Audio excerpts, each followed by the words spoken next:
My question is getting consistency with hitting the lines that I have visualized, but then actually hitting those lines.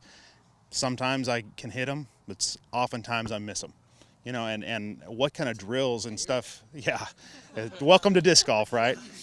Um, but what kind of drills can I do at home to increase my consistency in the fields? I got one for that. I've seen people find certain spots to practice where they can visualize kind of a tunnel.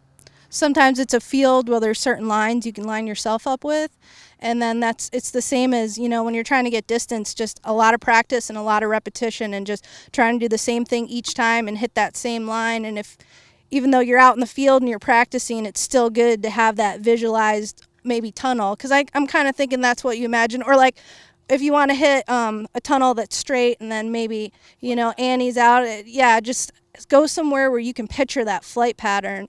You're still out in a field, so if it doesn't quite follow it, you can kind of get the idea of maybe where you need to adjust. And so that's easier than maybe actually going out to a hole and trying to hit that line over and over again. Learn all those, try to learn all those, learn them all in the field first, and then once you're real comfortable with them, they'll come on the course too. A great place to do some field work is if you have access to like a junior high football field where they don't mind you coming out and throwing shots, because you can do it right down the hash marks. It's a perfect spot. There's lines. I mean, even baseball fields work with the foul line and everything like that. But football fields I prefer because it tells you how far you're throwing. You can see how far the disc's going. And and then uprights. If you have uprights, that's a perfect gap to try to hit. If you want to try, and that'll be your tunnel for now, trying to consistently hit that tunnel.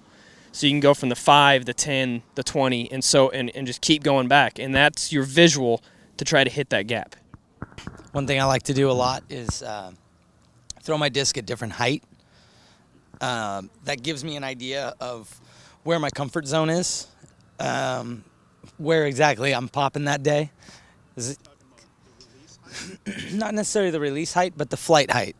Like I'll go out to the field and, I have a disc in my bag that I could throw low and it'll hyzer, but then I like to work my disc a little bit before and work that high hyzer, work that mid hyzer. That helps when I play my rounds. That way, when I envision a line, I know how high it is, and then I can kind of play to it. I've already thrown some high shots or however, so it makes it a little easier. I'm not trying to, do too much. Finding that happy balance, it's one thing I like. Yeah, I like to do that a lot.